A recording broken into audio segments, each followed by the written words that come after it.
Okay. Hey, everybody.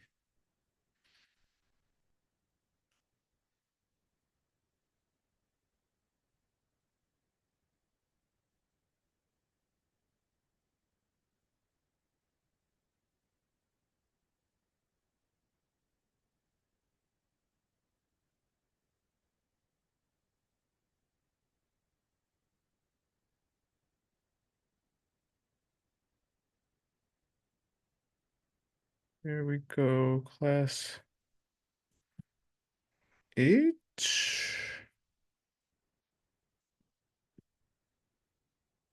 Uh-oh. Are we doing the 20? Oh, we are. Oof. It's going to take a while.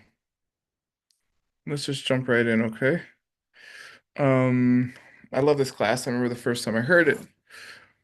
And then there was a whole thing in my book about it. I was like, I always want to study that. And then my book talked about it. So I got to study this pretty in depth from mind only perspective. Um, okay, there are 20 secondary mental afflictions. Name and describe any six of them. We're just gonna go through all 20 of them because there's other questions after that. There's a few. So it's probably gonna take close to the whole hour. Let's just read them. And if you have questions, we'll answer them. Panitova, can you start? Yes.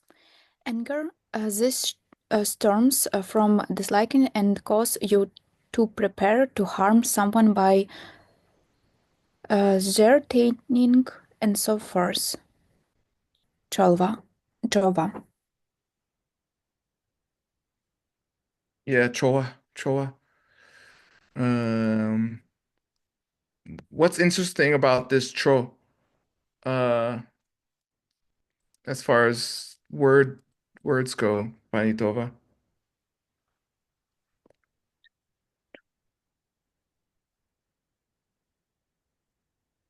I don't know.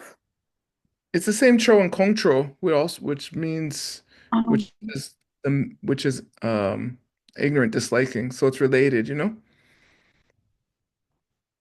All right. Read the next one.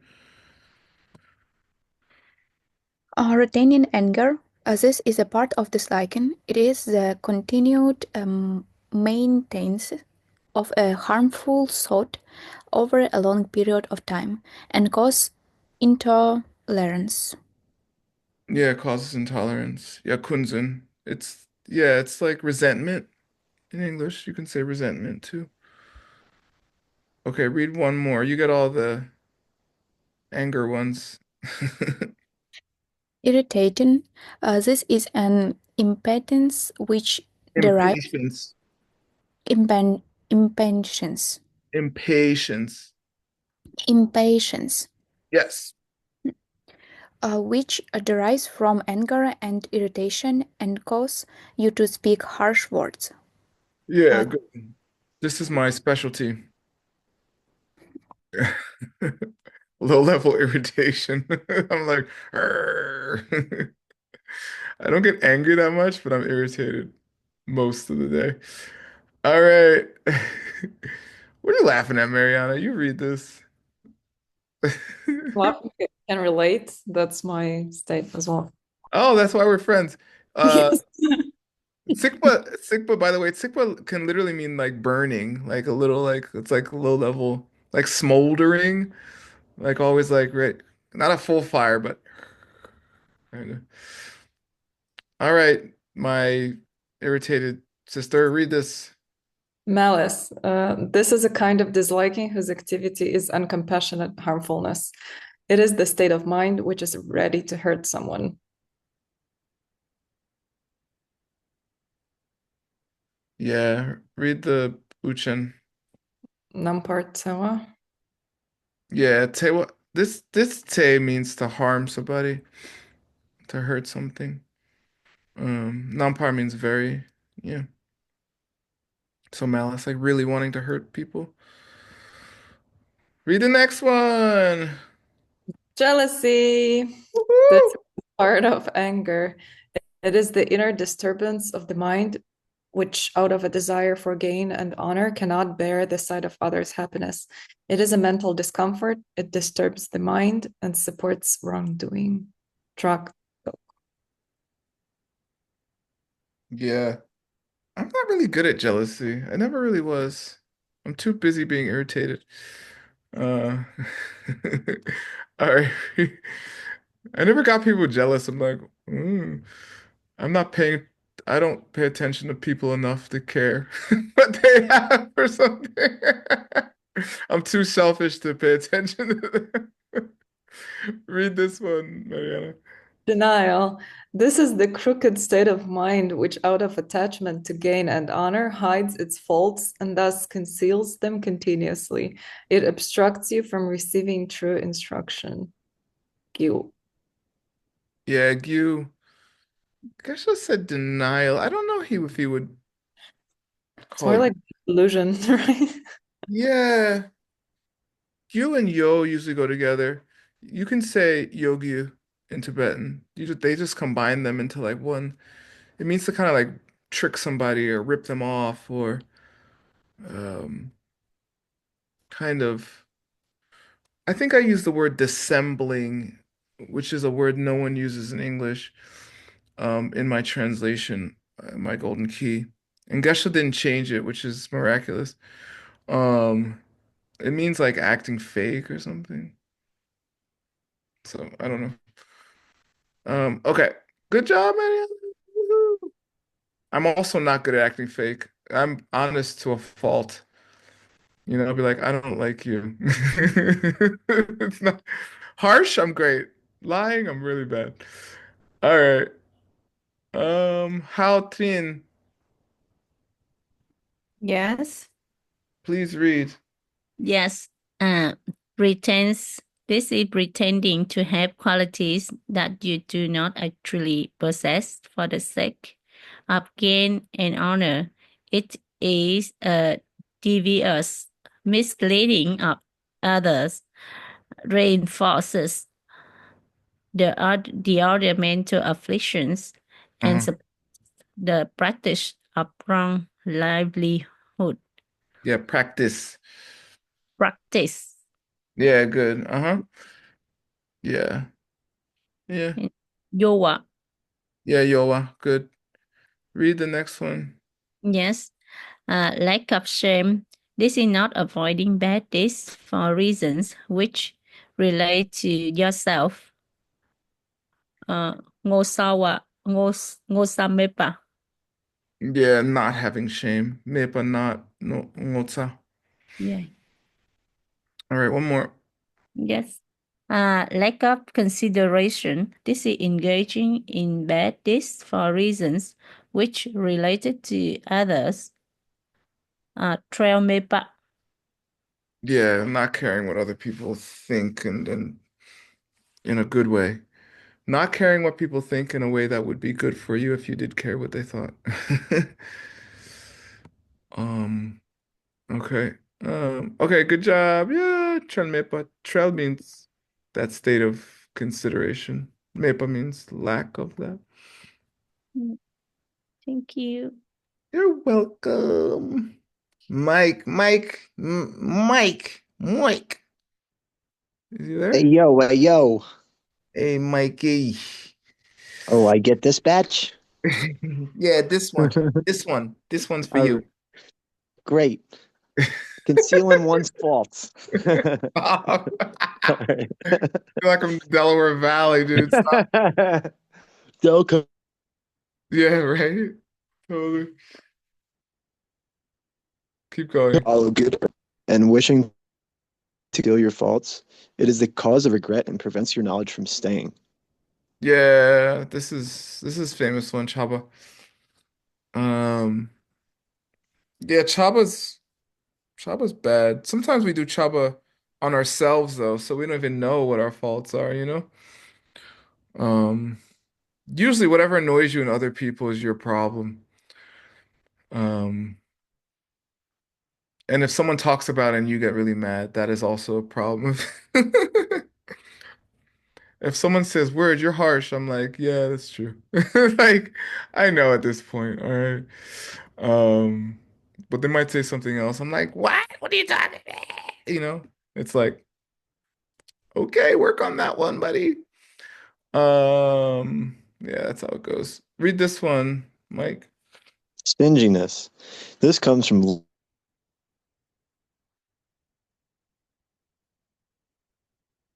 listening. Okay. Mike, your internet's a little screwy. This comes from liking and wants the things which others have. It acts to prevent your wealth from increasing. Mike Hoffman does not have this problem at all. Do you know that, Mike? He's cutting out all of a sudden. Thank you. Read the Uchen. Yes, Serna. Good. Mike, I'm still using the incense and candles you gave me. Thank you. Because he doesn't. Yeah, thank you so much. Read this last one. We can barely hear you, but try anyway. Conceitedness is Yeah. the haughty state of mind. And what your intelligence. Yeah, he gets karma even though we can't hear him. Read this. Yeah, Gyakpa. Yeah, conceitedness. This is the haughty state of mind in which you rejoice and become attached to your own impure qualities, such as your good health and your intelligence or your youth. Yeah, Gyakpa literally means fat. So in English, we say you're full of yourself. It's just almost the same exact thing. Like you're fat on your own stupid thoughts about yourself, okay? It literally means fat, fatty, all right? Um, it's both in Tibetan. It's one word actually. The same word, excuse me. All right, thanks, Mike. Um, who's next? Daria, please read. Uh, Lack of faith, yes, Faith. faith. Mm-hmm. This is a kind of ignorance. It is a lack of spiritual admiration for the object of correct faith Faith. and faith and for good deeds. Uh-huh. It functions to support laziness. Yeah, Madhva. yeah, Madepa. Yeah, it's true. If you don't have some faith, you'll be lazy. My yoga teacher, one of my yoga teachers, my most famous yoga teacher, Dharma Mitra, he says, um, yeah, if you have some success, it really helps with this, you know? I've had some cool things happen in my practice. Not direct perception of emptiness or anything, but some cool things. And I'm like, oh, this stuff works. So I don't really have to have faith. I just know it works. Is that faith? I don't know. If that's faith, that's what I have. But if you've had like no success, it's kind of hard. It's helpful to have a teacher who can tell that you're progressing. Because sometimes when you're a beginner, it's hard to tell you're making progress. And then you're like, nothing's happening. I'm a loser. And then you won't practice. Daria, read this, please. Laziness. This is a fondness for the pleasant feeling of such activities as sleeping and lounging around. Mhm. It's a lack of enthusiasm for doing good Enthusiasm. enthusiasm Hmm. for doing good deeds, and the opposite of joyful effort. Lelo. Yeah, Lalo. Almost nobody in our Sangha has this problem, okay? Like no one.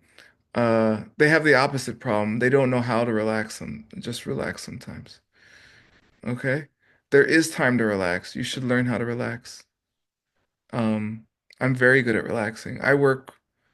You don't want to know how many hours a week I work. But when it's relaxation time, No problem. I'm okay. And you have to get good at both. If you don't, if you, I couldn't work as much as I do if I wasn't so good at relaxing. I traveled for like 18 years straight, and I used to take the bus a lot, and I would just fall asleep right in the middle of the bus station.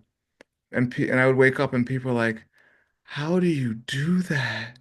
That's amazing." I'm like, "Huh? What?" Just get on the bus. But then I'm not tired, you understand? All right, Lelo, it means laziness. One more, Miss Daria. Mhm. Uh, carelessness, Carelessness.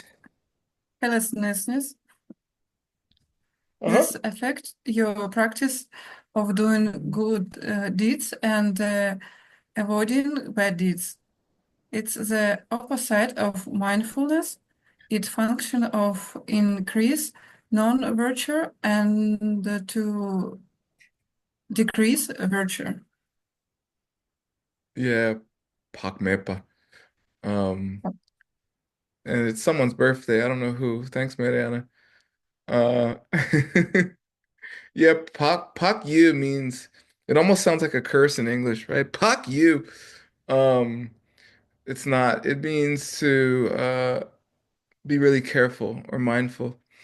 The opposite is pagmepa, to lack that kind of carefulness. There's a whole story. It literally means the state of being a newlywed bride in your mother-in-law's house. That's what pakyu means. Because in classical Tibetan culture, the wife, the new wife would go to live with the husband and their family. So then you have to be careful because the mother-in-law does things a specific way. Or you'll get yelled at, you know? So, apparently mother-in-laws are the same. Think of a virtuous object. It is the opposite of recollection, support mental agitation, and Agitation. agitation, and is a support for the mental afflictions. Yeah, good. Good job. Yeah, Uh, thank you.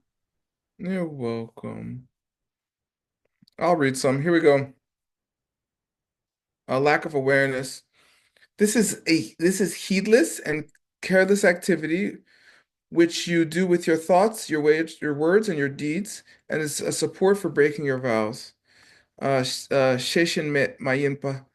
Yeah, Mayimpa not having Sheshin. Sheshin is a state of mind in which an alarm goes off when you're doing what you're not supposed to do. Okay? And you can feel it. Maybe it's your conscious or something.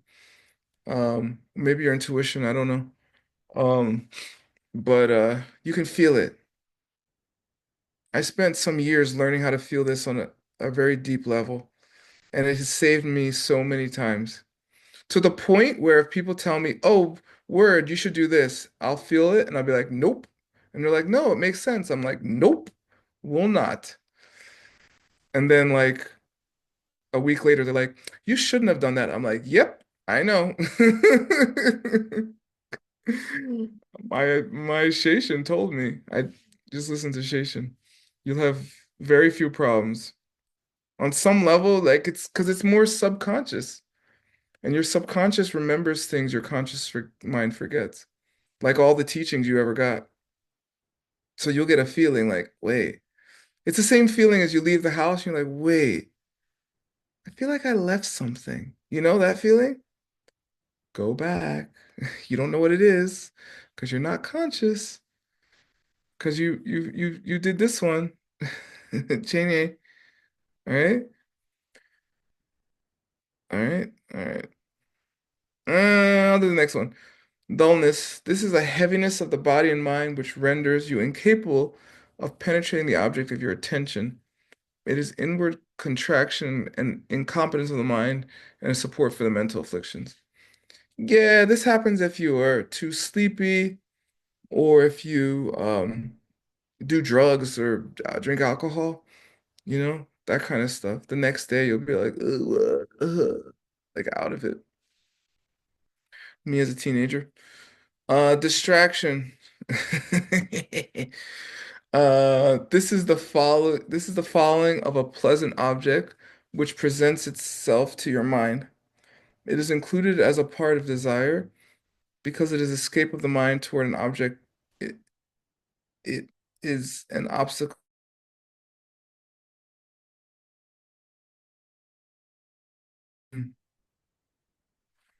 And this one's hard for people, especially nowadays.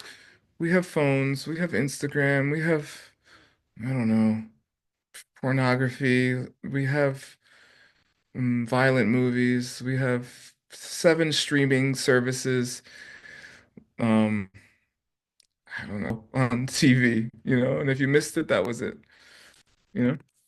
So, yeah, it's easy to get distracted.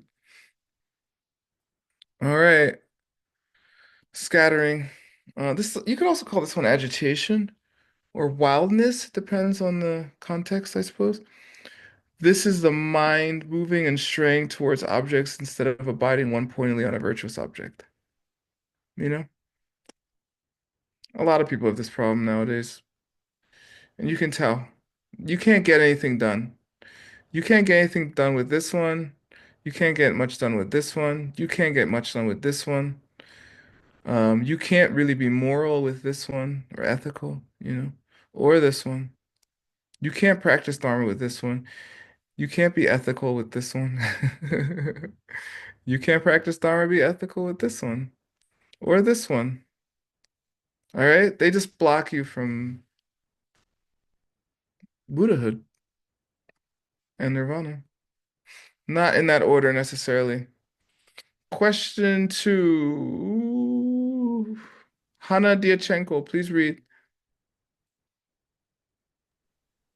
What does Gyaltsab have to say about the idea that a strong club Idea. idea Mhm. that a strong club for the past and hatred Hatred. hatred for your mental afflictions are mental afflictions themselves. Yeah, it depends. I mean, Abhidharma, they're not. Uh, but eventually you have to drop them, you know.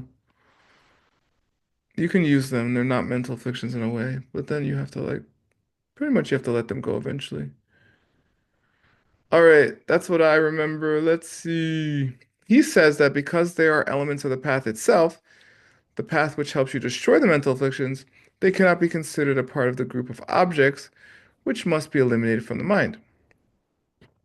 He further says that those commentaries which explain that these two attitudes must be eliminated later on or later are only referring to the fact that once the mental afflictions have been eliminated, these two no longer function in the fight against mental affliction. Yeah. You don't need them after you don't need them.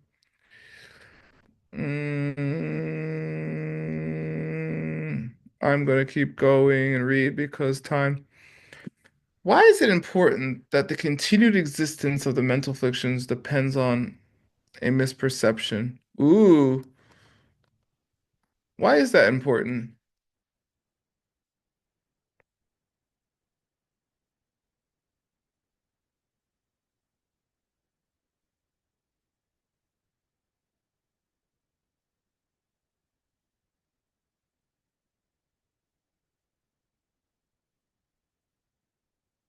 Well, because if you have the correct perception, then your mental afflictions will go away, right? Because the mental afflictions are rooted in a misperception, they can be eradicated completely. As the misperception is corrected by the eye of wisdom, then they will never be able to return. Simple logic.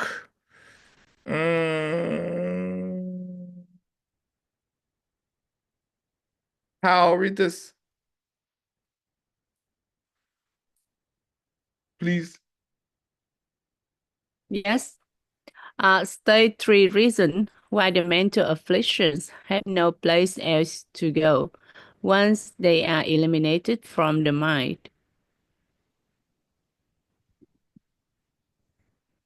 Yeah. Sorry, just read because of time. Well, it's logic, okay? It just they can't be in objects, they can't be in somebody else. Um, yeah. There's no other place for them to exist in the mind because they're mental and they have to be in your mind to hurt you. So, yeah, read this how. Yes. The mental affliction are not a natural part of the various objects of perception, for if they were, then even enemy destroyers would have to get mental afflictions when they look at visual forms, actors, Forms, forms, etc. etc. Etc. etc. etc. Yeah.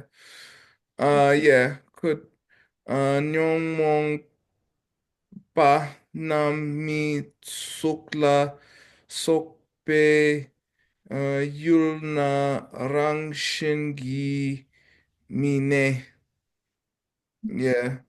Mine, they cannot exist by gi rangshin, some nature of their own, not due to the fact that the objects of form and such uh um ni are nomon are afflicted. They can't have a nature, they cannot have a nature which is afflicted of themselves. That's what it's saying. Otherwise, our hearts would be afflicted when they saw them. Yeah, so it can't be in the objects, and it can't be in this thing. Read again, how? Yes, the mental affliction are not a natural part of our sense powers, the eye and the rest, because it is impossible for a person who is focusing on emptiness to have a mental affliction, even though they can at that moment have same powers such as the eye.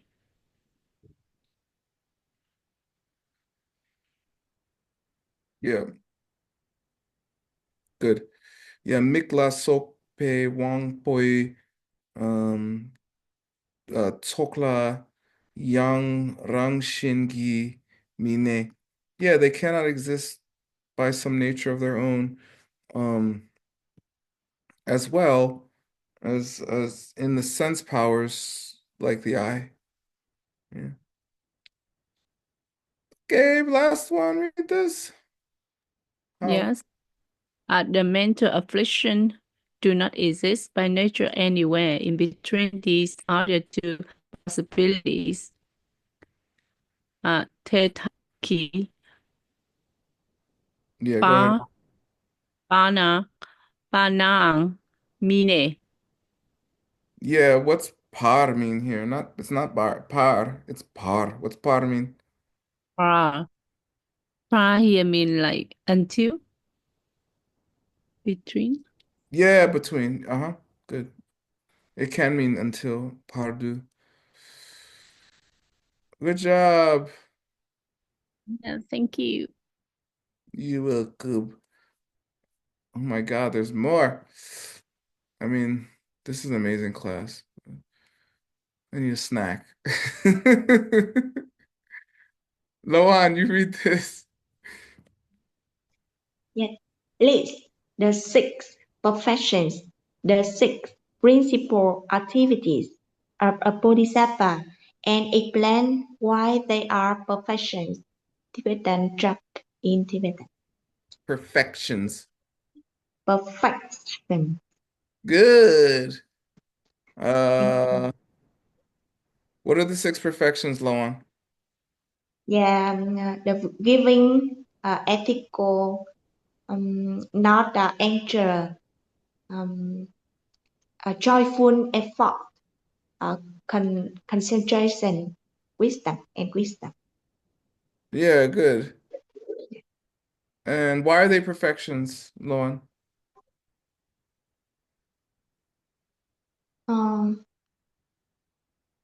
Because it had the mind, it had the in the mind of a person who has the bodhicitta. Bodhicitta is the wish, enlightenment, benefit for living being. I think so. Yeah, it's the desire to become enlightened through these actions by applying the perfection of wisdom to each one of the perfections. Yeah, the thing that makes the perfections is the perfection of wisdom. And bodhicitta. Read this, Lon. Yeah. The six perfections are giving an ethical way of life, not getting angry, a joyful effort, concentration, and wisdom. They are called perfection, because in the mind of an enlightened being, they have been perfected. They are also called perfections if they occur in the mind of a being who had I'm sorry,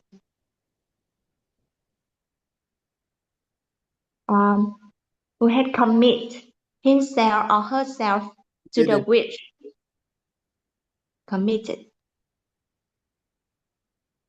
himself or herself to the wish for enlightenment, because they function to bring one to perfection.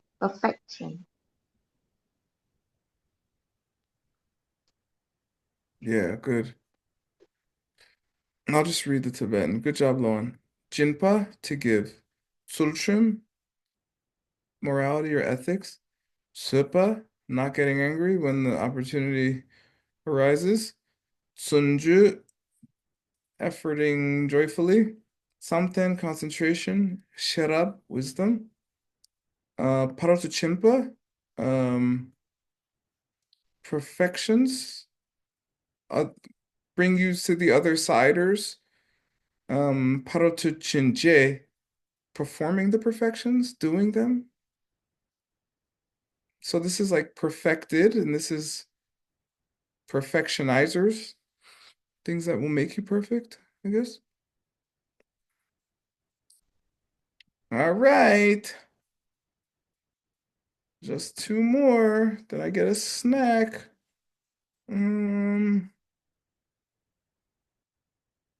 Panaitova. Does the perfection of giving depend on its external perfection? Why or why not? If it did, what couldn't be true? Anastasia Panaitova. It's not dependent, because if it's dependent, we don't see people who suffering, Right, and therefore, and therefore, there could be no Buddha. yes, Yeah, because that would mean no one ever perfected it. Good job. Read this. it does not depend on its external perfection, because we can see that these are still people in the world who are afflicted by poverty. If removing all beings' poverty were the essence of the perfection of giving, then the enlightened beings of the past cannot have perfected giving. Therefore, the perfection of giving is the perfection of the willingness to give, which is also expressed to the ultimate of one's current ability. Exactly. Good. Name the external objects which need not be eliminated for each of the first three perfections to be perfect. Forgiving people who need stuff. For ethics, people doing bad stuff. For patience, annoying people. I don't know. Yay! Yeah, it's right. I was right. Yeah. So needy individuals, forgiving, beings who are being hurt for morality or ethics, and people who are annoying for patience. Woo! That's helpful. There's a lot of annoying people. I'm joking. That's a joke. Get it? Because of my karma, they seem annoying, but eh, eh. Get it? All right. You got it. All right. I must have been very annoying in the past or the present.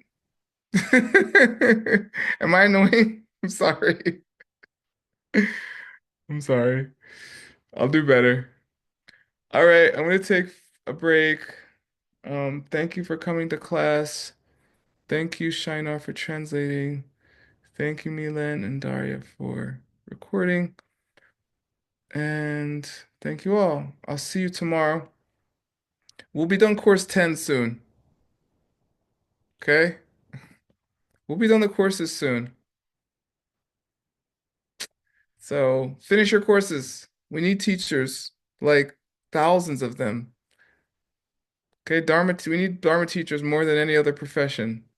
Okay? So do your homework.